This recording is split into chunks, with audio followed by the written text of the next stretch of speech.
প্রিয় সুধী, ভাষার মাসে আপনাদের সবাইকে জানাচ্ছি স্বাগত। আমি সুমাইয়া আক্তার।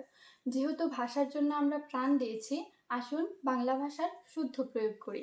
স্যার, বাড়ি শব্দটি কেউ লিখে হ্রস্ব ইকার দিয়ে, আবার কেউ লিখে দীর্ঘ ইকার দিয়ে। গাড়ি শব্দটি কেউ লিখে হ্রস্ব ইকার দিয়ে, আবার কেউ লিখে থাকেন দীর্ঘ ইকার দিয়ে। আপনার মতে কোনটি সঠিক? ধন্যবাদ সুমাইয়া। আসলে শুধু বাড়ি কিংবা গাড়ি নয়, আর এরকম অনেক শব্দ আছে যেগুলো আমরা কেউ কেউ লিখে হ্রস্ব ইকার দিয়ে, কেউ লিখে দীর্ঘ ইকার দিয়ে, যেমন বাড়ি, গাড়ি, হাতি, দাদি, নানি, এরকম শব্দগুলো। এখন আমরা দেখতে হবে যে আসলে বাংলা একাডেমির প্রমিত নিয়মে আসলে এটাকে কি বলা আছে, কি নিয়ম ধরা আছে আমাদের জন্য। নিয়ম হচ্ছে, যেসব শব্দে হ্রস্ব ইকার এবং দীর্ঘ ইকার উভয়ই ব্যবহার করা যায়, সেসব শব্দে হ্রস্ব ইকার ব্যবহার করাই শ্রেয়। আমি আবারও বলছি, এরকম বাড়ি, গাড়ি, হাতি, নাতি, দাদি, এরকম যে শব্দগুলো আছে, এগুলোতে হ্রস্ব ইকার এবং দীর্ঘ ইকার উভয়ই ব্যবহার করা যায়, তবে হ্রস্ব ইকার ব্যবহার করাই শ্রেয়।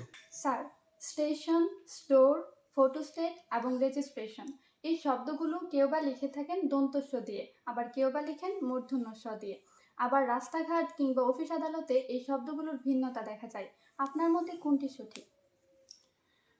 দুঃখিত, আমার মতে না, কারণ আমার মতে একটা ভাষা চলার কথা না। আমি ছোট মানুষ। ভাষা চলবে একটা প্রমিত নিয়মে, যেটা নির্ধারণ করে বাংলা একাডেমি। ঠিক আছে?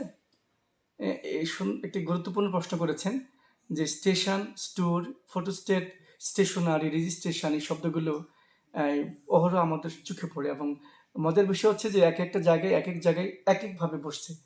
শুধু দোকানপাট বলছেন, রাস্তাঘাট বলছেন, অফিস আদালত, একদম মানে নিম্ন জায়গা থেকে সচিবালয় পর্যন্ত এই বানানগুলোর ভুল দেখা যায়। এটা আমাদের জন্য ভীষণ দুর্ভাগ্যের বিষয়। তার আগে আপনাকে জানতে হবে যে শব্দগুলো কী শব্দ, বাংলা নাকি ইংরেজি। এই শব্দগুলো কী শব্দ, ইংরেজি নাকি বাংলা, আপনার কি মনে হয়? ইংরেজি। ইংরেজি। ইংরেজি মানে কি দেশি না বিদেশি? বিদেশি। বাংলা একাডেমির প্রমিত বাংলা বানানের নিয়ম হচ্ছে, কোনো বিদেশি শব্দে কখনোই মূর্ধন্য ষ হবে না, সবসময় দন্ত স হবে।